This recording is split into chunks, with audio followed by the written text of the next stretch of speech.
Hello hello hello hello అందరికీ నమస్కారం. ఎలా ఉన్నారు? బ్రహ్మాండంగా ఉన్నారు. మరి ఈరోజు రావు గారి రాజమండ్రిలోకి వచ్చిన సెలబ్రిటీ ఎవరు నేను చెప్పేస్తాను. మరి కూతంత ఈ వీడియోకి ఒక లైక్ ఇచ్చేసి అలాగే మన కేకే న్యూస్ని ఎవరైతే సబ్స్క్రైబింగ్ చేసుకోలేదో కూతంత చేసుకుని నన్ను ఎంకరేజ్మెంట్ చేసే పనిలో ఉండండి. మరి మిమ్మల్ని రాజమండ్రిలోకి వచ్చిన సెలబ్రిటీ ఎవరో పరిచయం చేసే పనిలో ఉంటాను. ఎవరు బాబు? ఓహో, నీతులు చెప్పేందుకే నీతిమంతుడే కావాల్సిన పని లేదంటున్నాడు మన దువ్వాడ.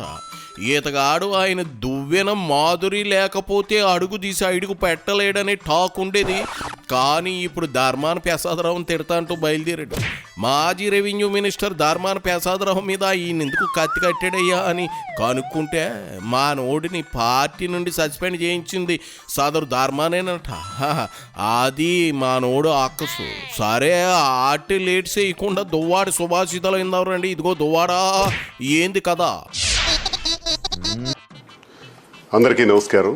కారం కారం అందరికీ నమస్కారం అంటూ తెగ నవ్వుతా ఉన్నావు ఏంది దువ్వాడా? నమస్కారానికి ప్రతి నమస్కారం సంస్కారం అని నాకు తెలిసిన పెళ్ళైన కూతురు ఉండగా ఇదిగో నువ్వు తగుదనమ్మా అని ఆ టక్కులాడి దువ్వెల మాధురితో కలిసి జంపు కొట్టేసావుగా. అందుకే సంస్కారహీనుడికి నమస్కారం పెట్టకూడదని చచ్చిపోయిన మా నాయనమ్మ మీద ఒట్టేసా. మరి నా సంస్కారం అది. నమస్కారం పెట్టలేను కానీ మ్యాటర్ ఏందో చెప్పు. ఈరోజు మాజీ రెవెన్యూ శాఖ మంత్రి ధర్మాన ప్రసాద్. ఈ ధర్మాన ప్రసాద్ ఎలాంటి వాడంటే ఓడిపోయిన తర్వాత 5 సంవత్సరాల వరకు ఇంటికే పరిమితం అవుతాడు. ఎన్నికలు ఒక 15-20 రోజులు ఉన్నాయంటే అప్పుడు వస్తాడు ప్రచారానికి. ఆ 5 సంవత్సరాల్లో అడపాదడప పెళ్ళిళ్ళు, ఎవరైనా చనిపోయిన వాళ్ళు ఉంటే పరామర్శలు, ఏదైనా పార్టీ కార్యక్రమం ఇస్తే వాళ్ళ ఇంటికి నాయకులను రప్పించుకుంటాడు. ఈయన పోడు బయటికి. ఇలాంటి ధర్మాన ప్రసాద్ ఇప్పుడే నిద్రలో నుంచి లేచి మాట్లాడుతున్న మొట్టమొదటి సందర్భం నా కళ్ళారా నేను చూస్తున్నా. ఏంటి మాట్లాడుతున్నాడు అబ్బా అంటే, మాజీ రెవెన్యూ శాఖ మంత్రిగా రెవెన్యూ శాఖలో జరుగుతున్నటువంటి సబ్జెక్ట్ గురించి. ఎలా ఆతగాడు ఏ సబ్జెక్టు చెప్పినా వినడానికి ఇక్కడ తీరికే ఆవిడకి లేదు. కానీ ఇదిగో నువ్వు అంటే తాడు బొంగరం లేని ట్యూబ్లెస్ టైర్ గాడివి. నాకెందుకు చెప్పు ఆ సబ్జెక్టు. అది కాస్త పక్కనెట్టి ధర్మాన ప్రసాదరావు ఎట్టంటాడు మంత్రిగా ఉన్నప్పుడు ఏమి ఎలగబెట్టేడు లాంటి విషయాలు చెప్పు. ఇంట్రెస్టింగ్గా వింటా. లేదంటే నీ పక్కన దువ్వు నెట్టుకుని రా, అప్పుడు ఆలోచిద్దాం. ఎక్స్ప్రెషన్ లెస్ ఐస్ నీ మోకం చూడబుద్ది కాదు. ఏదో ఒకటి డిసైడ్ చేసుకుని చెప్పు. దువ్వెన మాధురిని తెస్తావా లేదంటే ధర్మాన లోగు తిప్పుతావా? మిస్టర్ ధర్మాన ప్రసాద్. ఎందుకంటే ఉదాహరణకి టెక్కల్లో నడి రోడ్డు పైన స్వర్ణకారుల భూమి స్వాతంత్ర్యం అనంతరం నుంచి అంటే 70 సంవత్సరాల నుంచి అది స్వర్ణకారులకు ఇచ్చినటువంటి భూమి. ఆ భూమి పైన స్వర్ణకారులు బ్రతకాలని నిర్ణయించింది ప్రభుత్వం. నేను ఎమ్మెల్సీ అయిన తర్వాత, జగన్మోహన్ రెడ్డి గారి ప్రభుత్వం అధికారంలోకి వచ్చిన తర్వాత నా దగ్గరికి చాలా సంవత్సరాలుగా ఈ సమస్య అపరిష్కృతంగా ఉంటే నేను అప్పటి జేసీ సుమిత్ గారితో మాట్లాడి సర్వే చేయించి ఆయన రిపోర్ట్స్ మేరకు ఫెన్సింగ్ వేయించి 22A పెట్టించాం. ఆయన డిక్లేర్ చేశాడు ఇది ఇండస్ట్రియల్ ల్యాండ్, అమ్మకాలు కొనుగోలు చల్లవని. గుడ్. తర్వాత రెవెన్యూ శాఖ మంత్రిగా పదవి చేపట్టాడు వైఎస్ఆర్సీపీ ప్రభుత్వంలో ధర్మాన ప్రసాద్. సడన్గా ఓ రోజు ఏం చేశాడంటే ఈ స్వర్ణకారుల భూమిని 22A నుంచి తీసేసినాడు.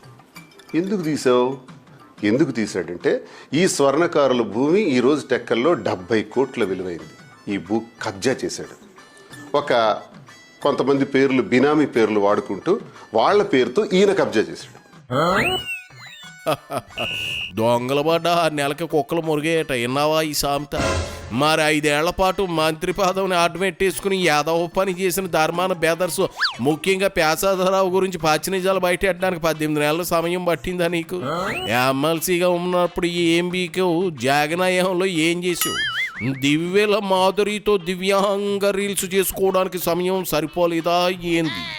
ఇప్పుడు వచ్చి బౌ అంటే ఎవరు నమ్ముతారు దువ్వాడా? నిజమే, నువ్వు చెప్పింది నిజమే. ఆఖరికి మాజీ సైనిక ఉద్యోగులకు ఇచ్చిన భూములు కూడా ధర్మాన కాజేసాడని అప్పుడు మీడియా కూడా చూసింది. అప్పుడు నువ్వు ధృవీకరిస్తూ ఈ సొల్లంతా అప్పుడే చెప్పుంటే బాగుండేది కదా. పదవి ఉన్నంతకాలం పార్టీలో ఉన్న శాత కూడా ఆస్వాదిస్తూ ఆహా ఓహో అంటావా? పార్టీ నుండి సస్పెండ్ చేయగానే జనం వాళ్ళకి జరిగిన అన్యాయాలు గుర్తుకొచ్చే జనం చీకొడతారు. ఈ కబ్జా చేసిన భూమిని ఇప్పుడు అమ్మేయాలి. అమ్మేయటానికి 22A నుంచి తీసినటువంటి ఆ భూమిని ఈ ప్రభుత్వం, కూటమి ప్రభుత్వం వచ్చిన తర్వాత ఇంకా అమలు చేయలేదు అన్నది బాధ. అంతేకాదు, ఈయన లేఅవుట్ కూడా రాగోల్లో వేశాడు. ఆ లేఅవుట్ దగ్గర కొంత ప్రభుత్వ భూమి ఆక్రమించాడు. ఆక్రమించిన భూమి కూడా 22Aలో ఉంది.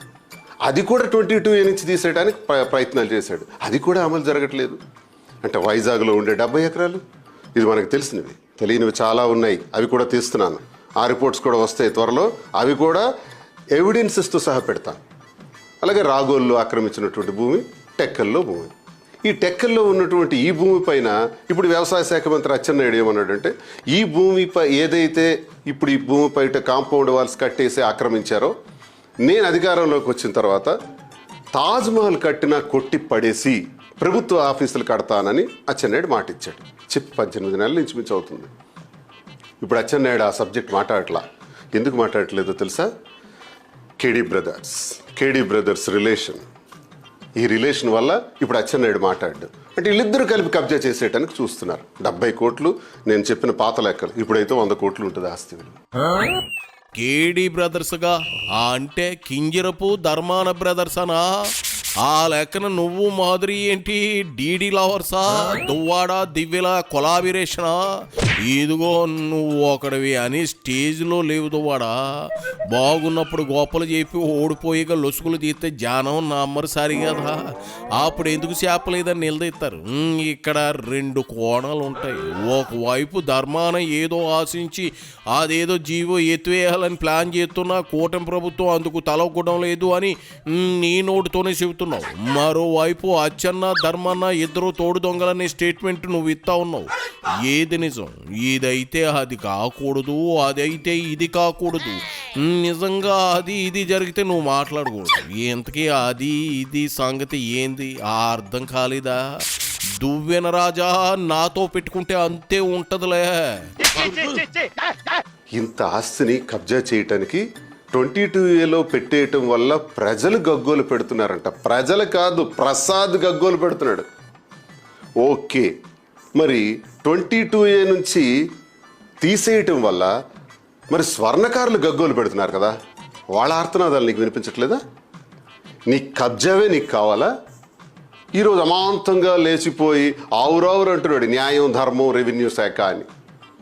చుక్కల భూముల గురించి మాట్లాడుతున్నాడు, లంక భూముల గురించి మాట్లాడుతున్నాడు, అలాగే 22A గురించి మాట్లాడుతున్నాడు. ఈ బాధంతో ఏంటంటే ప్రజల గురించి కాదు, తన గురించి. ధర్మాన ప్రసాద్, ప్రజల అమాయకులు అనుకుంటున్నావా? ఇవన్నీ తెలియదు అనుకుంటున్నావా? ఈ దువ్వాడ శ్రీనివాస్ ఉంటుండగా టెక్కల్లో ఆ 100 కోట్ల భూమిని నువ్వు కబ్జా చేస్తావా? కబ్జా చేస్తే శ్రీనివాస్ చూస్తూ ఊరుకుంటాడు అనుకుంటున్నావు? కబడ్దార్, హెచ్చరిస్తున్నాను. నువ్వు ఇంటి మౌడికి ఎక్కువ రంకు మౌడికి తక్కువ అన్నట్లు మాట్లాడుతూ ఉన్నావు. ఎందువాడా ధర్మానని కబడ్దారని హెచ్చరించాల్సింది మీరు అధికారంలో ఉన్నప్పుడు కదా, ఇప్పుడు చేసినవి కాదు కదా. జగన్కు తెలిసి చేశాడని ఆయన ప్యాలెస్లకు కూడా వాటాలు వెళ్ళాయని చెప్పుకుంటా ఉన్నారు. అప్పుడు కూడా సెల్లర్ విసిరాడా ఏంది? అది సరే, ధర్మాన పేసాతరహో జగన్ గురించి ఏమని ఎవడో పాలి చెప్పేసి బయలుదేరి. ఇంకా జగన్మోహన్ రెడ్డి గారికి సూట్ కేసులు దొంగ అంటాడు. ఒకప్పుడు మాట్లాడిన మాటలు 2014, 15, 13లో సూట్ కేసులు దొంగ అనే వ్యక్తి మహానుభావుడే.